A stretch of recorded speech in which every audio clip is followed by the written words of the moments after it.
অন্তর্বর্তী সরকারের উপদেষ্টাদের বিরুদ্ধে দুর্নীতির অভিযোগ আর সেফ এক্সিট খোঁজার গল্প কিছুটা ম্রিয়মাণ হয়ে গিয়েছে। এবার আর শুধু অভিযোগ নয়, রীতিমতো হুঙ্কার এসেছে, তাও আবার সরকারের মিত্র জামাত ইসলামের পাওয়ারফুল নেতার কাছ থেকে। জামাত ইসলামের নায়েবে আমির সৈয়দ আব্দুল্লাহ মোহাম্মদ তাহের কোনো রকমের রাগ ঢাক না রেখেই সরকার উপদেষ্টাদের হুঁশিয়ারি দিয়েছেন। বলেছেন, অন্তর্বর্তী সরকার উপদেষ্টা মণ্ডলীর ফোনালাপের রেকর্ড তাদের হাতে আছে। তার কঠিন শর্ত, উপদেষ্টারা না শুধরালে সেই রেকর্ড জনসমক্ষে ফাঁস করে দেওয়া হবে।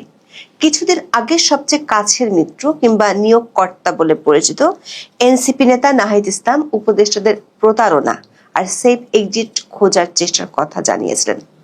সে রেশ কাটতে না কাটতে আর এক মিত্র জামাত ইসলামের নেতা গোপন কথোপকথন রেকর্ড ফাঁসের হুমকি দিলেন। রাজনৈতিক বিশ্লেষকদের প্রশ্ন, এই হুমকি কি রাজনৈতিক ব্ল্যাকমেলের হাতিয়ার, নাকি সরাসরি অন্তর্বর্তী সরকারের নীতি নির্ধারণী প্রক্রিয়াকে প্রভাবিত করার জন্য প্রয়োগ করা তথ্যযুদ্ধের এক ভয়াবহ চরমপত্র? লক্ষ্য যাই হোক, অন্তর্বর্তী সরকারের প্রতি মিত্রদের এমন প্রতিক্রিয়ায় অন্তর্বর্তী সরকারের অবস্থা হয়ে দাঁড়িয়েছে সেই প্রবাদের মতো, কার ঘরে ফেরে সে ঘরেই মারে। মাত্র 15 মাস আগে যে সরকার জনগণের আস্থায় প্রতিষ্ঠিত হয়েছিল, আর যারাই তাদের নিয়োগ করেছিল, সেই নিয়োগকর্তাদের হাতে থাকা রেকর্ডের ফাইলে ভেঙে পড়বে সরকারের মেরুদণ্ড। তার চেয়েও বড় প্রশ্ন হলো, হঠাৎ করে এনসিপির পর জামাত ইসলামের নেতাও কেন ফাঁস করার হুমকি দিলেন ফোনালাপ? সে প্রশ্নের উত্তর খুঁজতে চলুন যাওয়া যাক বিশ্লেষণে।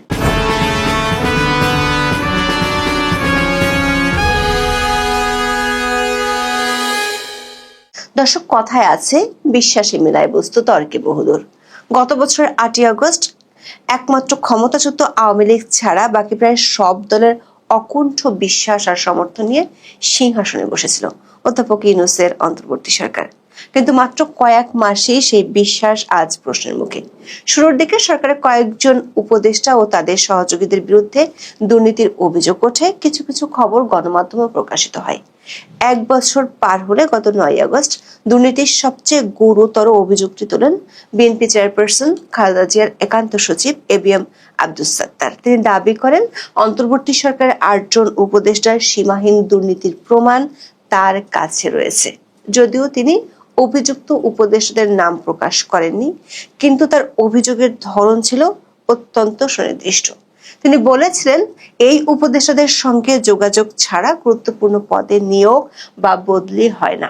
রাষ্ট্রপতির পদত্যাগ, করিডোর, ঢাকা দক্ষিণের মেয়র পদ সহ নানা ইস্যুতে বিএনপির সাথে কিছু টক্কর দৃশ্যমান থাকলেও দুই মিত্র এনসিপি ও জামাত ইসলামীর সাথে সরকারের তহরম মহরম সম্পর্ক ছিল। গত 6 অক্টোবর সরকারের ভিতরে প্রথম জ্বালা ধরিয়ে দেন এনসিপির আহ্বায়ক নাহিদ ইসলাম। তার আগে কিছুদিন ধরে ভাসতে থাকা সরকারের উপদেষ্টাদের সেফ এক্সিটের গুঞ্জনটি তিনি সরাসরি প্রকাশ্যে আনেন। রাজনৈতিক বিশ্লেষকদের মতে নাহিদ ইসলাম একেবারে হুঁশিয়ারি দিয়ে বলেছিলেন, সময় হলে কারা কারা সেফ এক্সিট চাচ্ছেন, কারা কারা রাজনৈতিক দলগুলোর সাথে লিয়াজো করে আখের গুছিয়েছেন, সব ফাঁস করে দিবেন। দর্শক, এমন অভিযোগ আর হুঁশিয়ারি কোনো শত্রুপক্ষ থেকে আসেনি, বরং এটি করেছেন 5ই আগস্টের অভ্যুত্থানের শক্তির প্রতিনিধি, সাবেক তথ্য উপদেষ্টা এবং জাতীয় নাগরিক পার্টির আহ্বায়ক নাহিদ ইসলাম। এই অভিযোগ সামাজিক যোগাযোগ মাধ্যমে ব্যাপক আলোচনা সমালোচনার জন্ম দেয়। এখনো সেই আলোচনা চলছে। সবশেষ 14ই অক্টোবর বিবিসি বাংলা এ নিয়ে একটি প্রতিবেদন প্রকাশ করেছে। নাহিদ ইসলাম সরাসরি বলেন, রাজনৈতিক দলের নেতা এবং উপদেষ্টাদের বিশ্বাস করাটা ছাত্রদের জন্য বড় ভুল ছিল। তিনি মনে করেন তারা প্রতারিত হয়েছেন এবং অনেক উপদেষ্টা গণ অভ্যুত্থানের সঙ্গে প্রতারণা করেছেন। দর্শক, এই ধরনের অভিযোগ যখন ক্ষমতা কাঠামোর অভ্যন্তর থেকে আসে, তখন তার সরকারের ভিত্তিকে দুর্বল করে দেয়। একটি অরাজনৈতিক টেকনোক্রেট সরকার টিকে থাকে তার নৈতিক উচ্চতার উপর। নাহিদ ইসলামের বক্তব্য সেই নৈতিক উচ্চতাকেই সরাসরি প্রশ্ন করেছে। বিষয়টি একেবারে ঘরের শত্রু বিভীষণের মতো।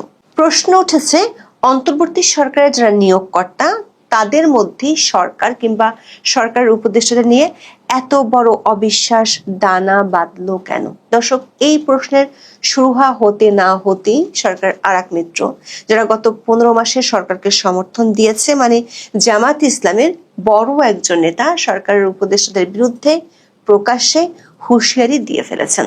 হুমকিটি দিয়েছেন জামাত ইসলামের নায়েবে আমির সৈয়দ আব্দুল্লাহ মোহাম্মদ তাহির, যিনি কিছুদিন আগে অধ্যাপক ইউনূসের সাথে নিউ ইয়র্ক সফর করেছেন।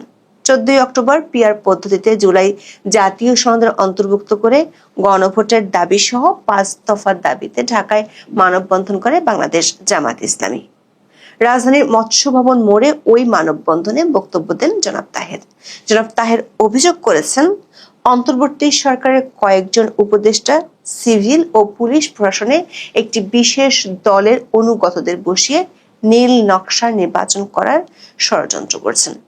সৈয়দ তাহের হুঁশিয়ারি দিয়ে বলেছেন, অন্তর্বর্তী সরকারের কোন কোন উপদেষ্টা ষড়যন্ত্রে লিপ্ত তাদের নাম ও কণ্ঠ রেকর্ড তার কাছে আছে। এমনকি এসব উপদেষ্টা সভায় কি বক্তব্য দেন সে খবরও তার কাছে আছে বলে তিনি দাবি করেছেন।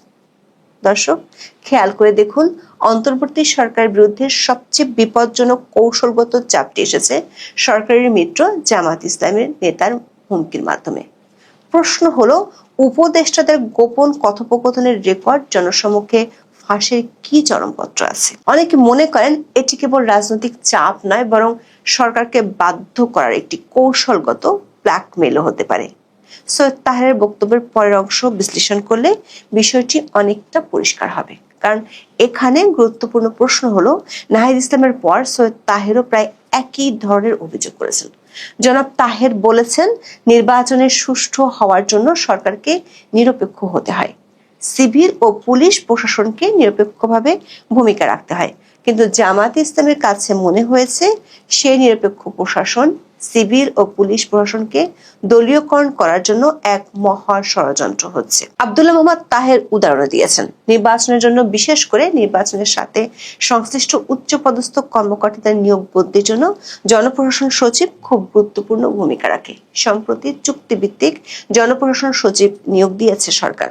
সৈয়দ তাহেরের অভিযোগ, এই জনপ্রশাসন সচিব নিয়োগের ক্ষেত্রে সরকার জামাত ইসলামীকে যে কথা দিয়েছিল সেটি রাখেনি। দর্শক, কিছুদিন আগে তথ্য উপদেষ্টা মাহফুজ আলম প্রকাশ্যে অভিযোগ করেন, গত বছর 8 আগস্ট সরকার গঠনের পর বিএনপি ও জামাত প্রশাসন থেকে শুরু করে সবখানে নিজেদের লোক বসিয়েছে। জামাত নেতা তাহেরও বললেন, জনপ্রশাসন সচিব একটি দলের প্রতি অনুগত। শুধু তাই নয়, পুলিশের নিয়োগের ক্ষেত্রে একই অবস্থা চলছে বলে দাবি করেন জনাব তাহের। যদিও সৈয়দ তাহের দলটির নাম উচ্চারণ করেননি, কিন্তু পরিস্থিতি বিবেচনায় এটি পরিষ্কার তিনি বিএনপির দিকেই ইঙ্গিত করেছেন। তার অভিযোগ, সরকারের 4 থেকে 5 জন উপদেষ্টা একটি বিশেষ দলের পক্ষে সব নিয়োগকে নিয়ন্ত্রণ করে একটি দলের দলীয় সরকারে পরিণত করার চেষ্টা করছে। দর্শক, গত 15 মাসে বিএনপি মোটা দাগে 3 উপদেষ্টার বিরুদ্ধে অভিযোগ করেছিল। লন্ডন বৈঠকের পর সে অভিযোগগুলো হাওয়ায় মিলে গেছে। তবে জামাত ইসলামের পক্ষ থেকে সরকার কিংবা সরকারের উপদেষ্টাদের বিরুদ্ধে এতদিন কোনো অভিযোগ আসেনি। সরকারের জন্য তার চেয়ে বেশি উদ্বেগের বিষয় হলো, নাহিদ ইসলামের মতো সৈয়দ তাহেরও নাম ধাম ফাঁস করে দেওয়ার হুমকি দিয়েছেন। নাহিদ বলেছেন নাম ফাঁস করার কথা, সেখানে জনাব তাহের একেবারে কণ্ঠ রেকর্ডও ফাঁস করার হুমকি দিয়েছেন। প্রশ্ন হলো, পরপর 2 মিত্র থেকে এমন হুমকি কেন? সৈয়দ তাহেরের মন্তব্য থেকে এটি পরিষ্কার, সরকার নিয়োগের ক্ষেত্রে তাদেরকে দেয়া কথা রাখেনি। বিশ্লেষকরা মনে করেন, একটি প্রভাবশালী রাজনৈতিক দল যেটি সরকারের মিত্র হিসেবে পরিচিত, সে দলের পক্ষ থেকে সরকারের গুরুত্বপূর্ণ নীতি নির্ধারকদের ফোনালাপ ফাঁস করে দেওয়ার হুমকি সরাসরি অন্তর্বর্তী সরকারের নীতিগত সিদ্ধান্ত গ্রহণে প্রভাব ফেলবে। যদি উপদেষ্টারা না শুধরান বা দলটির প্রতি প্রত্যাশিত রাজনৈতিক নমনীয়তা না দেখান, তবে এই রেকর্ডগুলো হবে তাদের বিরুদ্ধে প্রয়োগ করা তথ্যযুদ্ধের প্রধান হাতিয়ার। জামাত ইসলামের নেতার এই হুমকিটি আপাত দৃষ্টিতে একটি সংশোধনের দাবি মনে হলেও এর রাজনৈতিক ভাষা অত্যন্ত সুচিন্তিত এবং কৌশলগত। প্রশ্ন হলো, উপদেষ্টাদের না শুধরানো বলতে আসলে কি বোঝাতে চেয়েছেন? না শুধরালে শব্দটি ইঙ্গিত করে উপদেষ্টারা হয়তো জামাতের প্রত্যাশিত কিছুর প্রতি রাজনৈতিক নমনীয়তা দেখাচ্ছেন না, অথবা সরকারের নীতিগত অবস্থান দলটির অনুকূলে নেই। এমনিতেই গুরুত্বপূর্ণ ব্যক্তিদের ফোনালাপ ফাঁস হওয়া বাংলাদেশে নতুন কিছু নাই, কিন্তু গত বছরের 5ই আগস্টের পর যখন রাষ্ট্রীয় প্রতিষ্ঠানগুলোকে রাজনীতি মুক্ত করার কথা ছিল, তখনও নিয়মিতভাবে ফোনালাপ ফাঁস হওয়ার ঘটনা উদ্বেগ বাড়িয়েছে। যদি সত্যি জনাব তাহের তার হাতে থাকা রেকর্ডগুলো ফাঁস করে দেন, তবে তা অন্তর্বর্তী সরকারের ভাবমূর্তি চরমভাবে ক্ষুণ্ণ করবে এবং তাদের দুর্বলতাগুলো জনসমক্ষে চলে আসবে। এর সাথে যদি নাহিদ ইসলামও প্রতারক সেই উপদেষ্টাদের নাম বলে দেন, তাহলে চরম অস্তিত্ব সংকটে পড়বে অধ্যাপক ইউনূসের পরিষদ। দর্শক, পরিস্থিতি এমন দাঁড়িয়েছে, অধ্যাপক ইউনূসের পরিষদের অবস্থা এখন শ্যাম রাখি না কুল রাখির মতো। বিএনপির চাহিদা পূরণ করতে গেলে এনসিপি আর জামাত ইসলামী ষড়যন্ত্রকারী উপদেষ্টাদের নাম ফাঁস করার হুমকি দিচ্ছে। আবার বিএনপি নেতারাও এখনো 2 ছাত্র উপদেষ্টার পদত্যাগ দাবি করেই যাচ্ছে। জামাত এনসিপির দিকে সরকারের সখ্যতা দেখলে বিএনপি নেতারাও হুমকি দিতে ছাড়েন না। এমন শাখের করা তার ব্ল্যাকমেলের মুখে সরকার এখন তাসের ঘরের মতো ভঙ্গুর অবস্থায় দাঁড়িয়ে আছে। প্রশ্ন হলো, এই তাসের ঘর কতদিন টিকবে? আর এমন তাসের ঘরে থেকে কিভাবে নানা ঝড়ঝাপটা সামলে বিশ্ব রেকর্ড করার প্রতিশ্রুতি দেওয়া নির্বাচন করবে, নাকি সবকিছু গোলক ধাঁধায় রেখে